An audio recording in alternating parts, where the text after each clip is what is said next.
8ನೇ ತರಗತಿಯಲ್ಲಿ ಅಧ್ಯಯನ ಮಾಡುತ್ತಿರುವ ಎಲ್ಲ ಮುದ್ದು ವಿದ್ಯಾರ್ಥಿಗಳಿಗೆ ಆರ್.ಕೆ. ಕ್ಲಾಸ್ಗೆ ಸ್ವಾಗತ.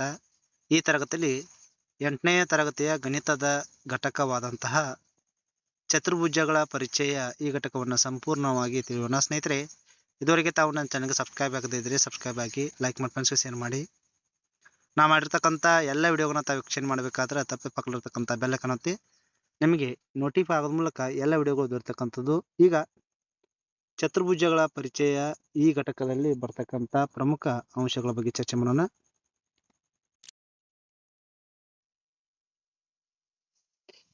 ಚತುರ್ಭುಜಗಳ ಪರಿಚಯದಲ್ಲಿ ಪ್ರಾರಂಭದಲ್ಲಿ ನಾವು ಬೇರೆ ಬೇರೆ ರೀತಿಯ ಚತುರ್ಭುಜಗಳನ್ನು ನೋಡಬಹುದು. ಇಲ್ಲಿ ಒಂದು ಚಟುವಟಿಕೆ ಮಾಡೋಣ. ಕೊಟ್ಟಿರುವ ಕೆಲವೊಂದು ಚಿತ್ರಗಳನ್ನ ಕೊಡಲಾಗಿದೆ. ಅದರಲ್ಲಿ ಕೆಲವೊಂದು ಚಿತ್ರಗಳು ತೆರೆದ, ಕೆಲವೊಂದು ಆವೃತ್ತ ಅಂದ್ರೆ ಮುಚ್ಚಿದ ಚಿತ್ರಗಳದಾವು. ಅವುಗಳನ್ನ ಕೋಷ್ಟಕದಲ್ಲಿ ನಾವು ಬರಿಬೇಕಾಗ್ತದೆ, ವಿಂಗಡಿಸ್ಬೇಕಾಗ್ತದೆ. ಹಂಗಾರೆ ಇಲ್ಲಿ ಮುಚ್ಚಿದ ಚಿತ್ರಗಳು ಯಾವುವು, ತೆರೆದ ಚಿತ್ರಗಳು ಯಾವ ಅಂದಾಗ ಇಲ್ಲಿ ಗುರುತಿಸೋಣ. ನೋಡ್ರಿ, ಒಂದನೇ ಚಿತ್ರ ಇಲ್ಲಿ ಪೂರ್ತಿಯಾಗಿ ಈ ರೀತಿ ಬಂದು ಪೂರ್ತಿ ಮುಚ್ಚಿಕೊಂಡದ. ಅದಕ್ಕೆ ಈ ಚಿತ್ರ ಒಂದನೇ ಚಿತ್ರ ಮುಚ್ಚಿಕೊಂಡಿರ್ತಕ್ಕಂಥ ಚಿತ್ರ ಆಗಿರ್ತದೆ. ಈ ಒಂದನೇ ಚಿತ್ರ ಮುಚ್ಚಿಕೊಂಡಿರ್ತಕ್ಕಂಥ ಚಿತ್ರ.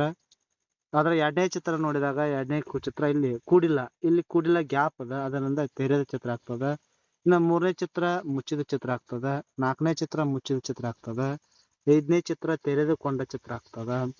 ಆರನೇ ಚಿತ್ರ ಮುಚ್ಚಿದ ಚಿತ್ರ ಆಗ್ತದ. ಏಳನೇದು ಮುಚ್ಚಿದ ಚಿತ್ರ, ಎಂಟನೇದು ಮುಚ್ಚಿದ ಚಿತ್ರ, 9 ಮುಚ್ಚಿದ ಚಿತ್ರ, 10 ಮುಚ್ಚಿದ ಚಿತ್ರ, 11 ಮುಚ್ಚಿದ ಚಿತ್ರ, 12ನೇದು ಮುಚ್ಚಿಲ್ಲ, ಇಲ್ಲಿ ತೆರೆದುಕೊಂಡದ.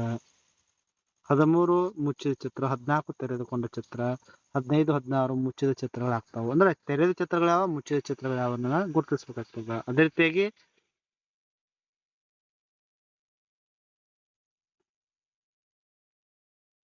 ಇಲ್ಲಿ 13, 14ನೇದು ತೆರೆದ ಚಿತ್ರ ಆಗ್ತದ. 15, 16 ಮುಚ್ಚಿದ ಚಿತ್ರಗಳು, 17, 18 ಮುಚ್ಚಿದ ಚಿತ್ರಗಳು, 10ನೇದು 19ನೇದು ಇದು ತೆರೆದ ಚಿತ್ರ ಆಗ್ತದೆ. 27 ಮುಚ್ಚಿದ ಚಿತ್ರ ಆಗ್ತದೆ. ಅಂದ್ರೆ ಈ ರೀತಿ ನಾವು ಮುಚ್ಚಿದ ಚಿತ್ರ ಮತ್ತು ತೆರೆದ ಚಿತ್ರಗಳನ್ನ ಚಿತ್ರದಲ್ಲಿ ಈ ರೀತಿ ಗುರುತಿಸಬೇಕಾಗ್ತದ. ನಾ ಚಟುವಟಿಕೆ 2 ನೋಡೋಣ. ಚಿತ್ರಗಳನ್ನು ಗಮನಿಸಿ ಆವೃತ್ತ ಚಿತ್ರದಲ್ಲಿರುವ ಭಾಗವನ್ನ ಗುರುತಿಸಿ. ನೋಡ್ರಿ, ಆವೃತ್ತ ಚಿತ್ರ ಅಂದ್ರೆ ಮುಚ್ಚಿದ ಚಿತ್ರಗಳು, ಭಾಗಗಳನ್ನು ಗುರುತಿಸಬೇಕು. ನೋಡ್ರಿ, ಒಂದನೇ ಚಿತ್ರ ತ್ರಿಭುಜದ, ಇದರಲ್ಲಿ 1, 2, 3 ಭಾಗಗಳಾಗ್ತದ. ಇನ್ನು ಎರಡನೇದು ಇದು ತೆರೆದ ಚಿತ್ರದ, ಇದು ತೆರೆದ ಚಿತ್ರದ. ಇದು ಮುಚ್ಚಿದ ಚಿತ್ರಗಳಲ್ಲಿ 1, 2, 3, 4 ಭಾಗಗಳು. ಇದು ತೆರೆದ ಚಿತ್ರದ. ಆಮೇಲೆ ಮುಚ್ಚಿದ ಆವೃತ್ತ ಚಿತ್ರದಲ್ಲಿ ಇರ್ತಕ್ಕಂಥ ಭಾಗಗಳು 6ನೇ ಚಿತ್ರದಲ್ಲಿ 1, 2, 3, 4 ಭಾಗಗಳು. ಇದು ತೆರೆದ ಚಿತ್ರದ, ಇದು ತೆರೆದ ಚಿತ್ರದ. ಇದು ಮುಚ್ಚಿದ ಚಿತ್ರದಲ್ಲಿ ಭಾಗಗಳು 1, 2, 3, 4, 5, 6 ಆಗ್ತದೆ. ಇನ್ನು 10ನೇ ಚಿತ್ರದಲ್ಲಿ 1, 2, 3, 4, 5, 6 ಆಗ್ತದೆ. ಈ ರೀತಿ ನಾವು ಭಾಗವನ್ನ ಗುರುತಿಸ್ಬೇಕಾಗ್ತದೆ.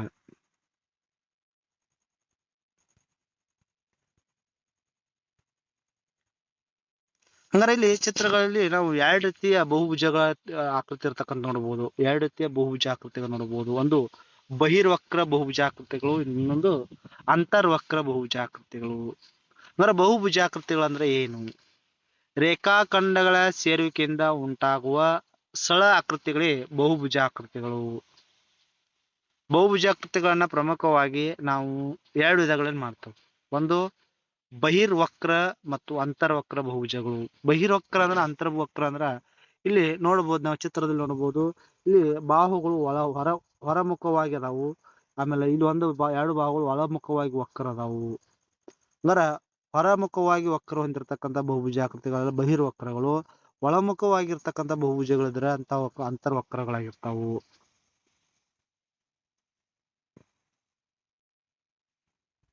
ಅಂದ್ರೆ ಇಲ್ಲಿ ಬಹುಭುಜಾಕೃತಿ ಕೊಟ್ಟಿದ್ದಾರೆ, ಇದರ ಹೆಸರನ್ನ ಬರೆಯುತ್ತೆ ಇದ್ದಾರೆ. ಅಂದ್ರೆ ಇಲ್ಲಿ ಒಂದೊಂದು ಚಿತ್ರ ನೋಡೋಣ.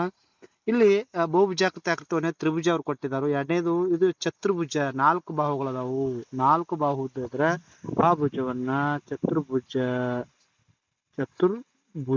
ಅಂತ ಕರಿತೇವೆ. ಐದನೇದು ಮೂರನೇ ಚಿತ್ರ, ಇದು 5 ಭುಜಗಳದಾವು. 5 ಭುಜ ಆದ್ರ ಪಂಚಭುಜ. ಇನ್ನ ಇಲ್ಲಿ 6 ಭುಜ ಅದಾವು. 6 ಭುಜ ಆದ್ರ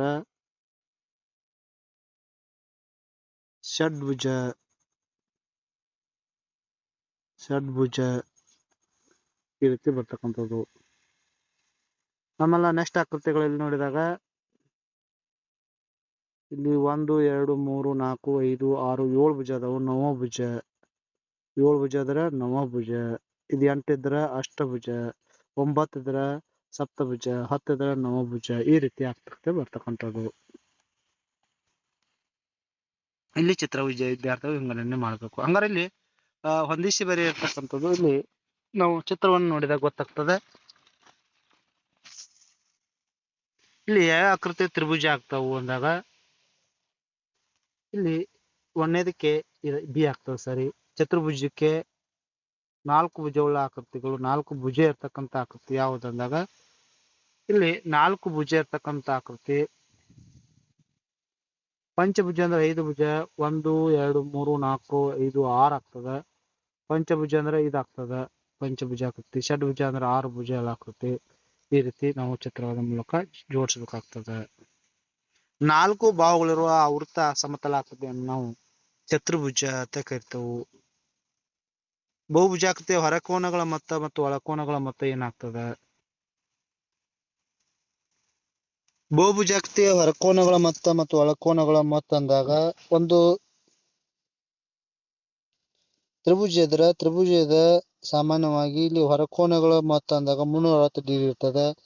ಚತುರ್ಭುಜ ಇದ್ರೆ 360 ಡಿಗ್ರಿ ಇರ್ತದೆ. ಅಂದ್ರೆ ಯಾವುದೇ ಬಹುಭುಜಾಕೃತಿಯ ಹೊರಕೋನಗಳ ಮೊತ್ತ ಯಾವಾಗಲೂ 360 ಡಿಗ್ರಿಗೆ ಸಮನಾಗಿರ್ತಕ್ಕಂಥದ್ದು.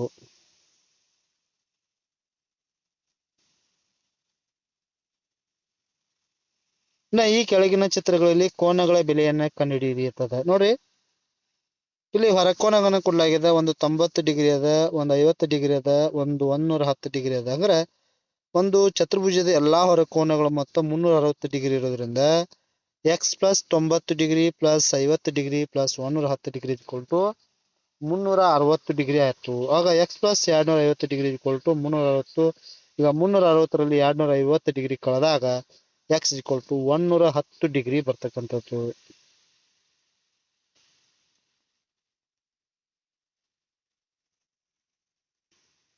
ಇನ್ನ ಚತುರ್ಭುಜದ ಕರ್ಣಗಳು ಯಾವನ್ನ ನೋಡೋಣ. ನೋಡಿ ABCD ಒಂದು ಚತುರ್ಭುಜ ತಗೊಂಡಾಗ ಈ ಚಿತ್ರದಲ್ಲಿ AC ಮತ್ತು BDಗಳು ಕರ್ಣಗಳಾಗ ಚತುರ್ಭುಜದ ಕರ್ಣಗಳಾಗ್ತವು. ಕರ್ಣಗಳಂದ್ರೆ ಏನು? ಒಂದು ಬಹುಭುಜದಲ್ಲಿ ಯಾವುದೇ ಎರಡು ಕ್ರಮಾನುಗತವಲ್ಲದ ಶೃಂಗಬಿಂದುಗಳನ್ನ ಸೇರಿಸುವ ರೇಖಾಖಂಡವನ್ನ ನಾವು ಕರ್ಣ ಅಂತ ಕರೆಯಲಾಗ್ತದೆ. ಅಂದ್ರೆ ಇಲ್ಲಿ ಚಿತ್ರದಲ್ಲಿ ಇರ್ತಕ್ಕಂಥ ಕರ್ಣಗಳನ್ನ ಗುರುತಿಸೋಣ. ಅಂದ್ರೆ ಈ ಚಿತ್ರದಲ್ಲಿ ಇರ್ತಕ್ಕಂಥ ಕರ್ಣಗಳು ಒಂದು AC, ಇನ್ನೊಂದು BD. AC BD ಆಗ್ತದೆ. ನೆಕ್ಸ್ಟ್ ಬರ್ತಕ್ಕಂಥದ್ದು ಚತುರ್ಭುಜದ ವಿಧಗಳು. ಚತುರ್ಭುಜಗಳನ್ನ ಅವುಗಳ ಬಾಹುಗಳ ಅಥವಾ ಕೋನಗಳ ಗುಣಲಕ್ಷಣದ ಮೇಲೆ ಕೆಳಗಿನ ರೀತಿ ವಿಂಗಡಿಸಲಾಗ್ತದೆ. ಚತುರ್ಭುಜಗಳಲ್ಲಿ ಪ್ರಮುಖವಾಗಿ ನಾವು 3 ವಿಧ ಮಾಡ್ತೇವೆ. ಸಮಾಂತರ ಚತುರ್ಭುಜ, ಪತಂಗ, ಟ್ರಾಪಿಜ್ಯ ಅಂತ ಮಾಡ್ತೇವೆ. ಸಮಾಂತರ ಚತುರ್ಭುಜದಲ್ಲಿ 3 ವಿಧ: ವಜ್ರಾಕೃತಿ, ಆಯತ, ಚೌಕ. ಆಮೇಲೆ ಪತಂಗ, ತ್ರಾಪಿಜ್ಯ ಬರ್ತದೆ. ಈಗ ಇವುಗಳ ಗುಣಲಕ್ಷಣಗಳು ಒಂದೊಂದರ ಬಗ್ಗೆ ನೋಡ್ಕೋತಾ ಹೋಗೋಣ.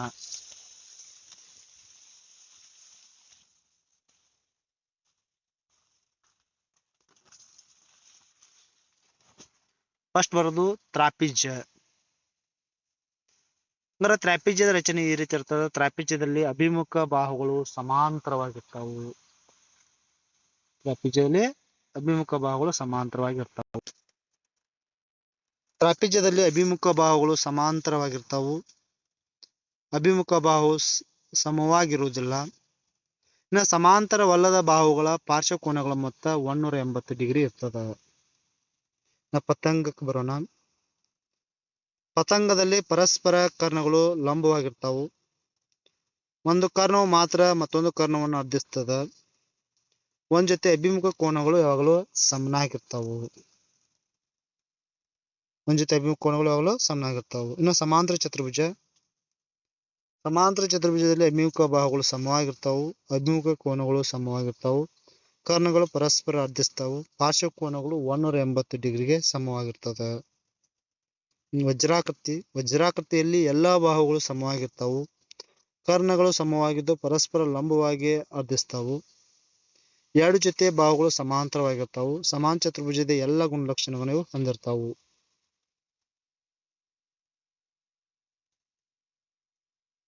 ಇನ್ನು ಆಯತ. ಆಯತದಲ್ಲಿ ಅಭಿಮುಖ ಬಾಹುಗಳು ಸಮವಾಗಿರ್ತಾವು. ಎಲ್ಲ ಕೋನಗಳು 90 ಡಿಗ್ರಿ ಸಮನಾಗಿರ್ತಾವು. ಕರ್ಣಗಳು ಸಮನಾಗಿದ್ದು ಅರ್ಧಿಸ್ತಾವು. ಆಮೇಲೆ ಸಮಾಂತರ ಚತುರ್ಭುಜ ಎಲ್ಲ ಲಕ್ಷಣಗಳಲ್ಲಿ ಆಯತ ಹೊಂದಿರ್ತದೆ. ಇನ್ನು ಚೌಕದಲ್ಲೂ ಸಹ ಇದೇ ರೀತಿಯಾಗಿ ಚೌಕದಲ್ಲಿ ಎಲ್ಲಾ ಭಾಗಗಳು ಎಲ್ಲಾ ಕೋನಗಳು ಸಮ ಇರ್ತಾವು. ಕೋನವು 90 ಡಿಗ್ರಿ ಸಮನಾಗಿರ್ತಾವು. ಸಮಾನ ಚತುರ್ಭುಜ ವಜ್ರಾಕೃತಿಯಾಗಿರ್ತದೆ. ಆಯತದ ಎಲ್ಲಾ ಲಕ್ಷಣಗಳನ್ನ ಹೊಂದಿರ್ತದೆ. ಈ ಚಿತ್ರದಲ್ಲಿ ನೋಡೋಣ, ಸಮಾನ ಚತುರ್ಭುಜದ ಲಕ್ಷಣಗಳನ್ನು ಕೊಟ್ಟಿದ್ದಾರೆ. ಸುತ್ತಾತೇಕ ಹಿಡಬೇಕು. ಸಮಾನ ಚತುರ್ಭುಜದಲ್ಲಿ ಅಭಿಮುಖ ಭಾಗವು ಸಮ ಇರ್ತಾವ ಅಂದ್ಬೇಕ. ಇಲ್ಲಿ ಚಿತ್ರದಲ್ಲಿ ಪಿ ಕ್ಯೂ ಆರ್ ಎಸ್ ಸಮಾನ ಚತುರ್ಭುಜದಲ್ಲಿ ಏನಾಗ್ತದ, P Q equal to R S ಆಗಿರ್ತದೆ. 12 ಸೆಂಟಿಮೀಟರ್ ಇರ್ತದೆ. ಯಾಕಂದ್ರೆ ಅಭಿಮುಖ ಭಾಗ ಸಮ ಇರ್ತಾವು. ಅದೇ ರೀತಿ Q R equal to P S ಇರ್ತದೆ 7 ಸೆಂಟಿಮೀಟರ್. ಸುತ್ತಾತ ಏನಾಗ್ತಂದ್ರೆ, ಸುತ್ತಾತ ಅಂದ್ರೆ ಎಲ್ಲಾ ಭಾಗವನ್ನು ಕೂಡಿಸ್ಬೇಕು. P Q plus S R plus Q R plus P S ಆಗ್ತದೆ. ಕೂಡಿಸಿದಾಗ 12 12 ಪ್ಲಸ್ 7 7 ಕೂಡಿಸಿದಾಗ 38 ಸೆಂಟಿಮೀಟರ್ ಆಗ್ತದೆ. ಇಷ್ಟು ಈ ಘಟಕಕ್ಕೆ ಸಂಬಂಧಿಸಿದಂತೆ ಇರ್ತಕ್ಕಂಥ ಇಂಪಾರ್ಟೆಂಟ್ ಆಗಿರ್ತಕ್ಕಂಥ ನೋಟ್ಸ್. Thank you.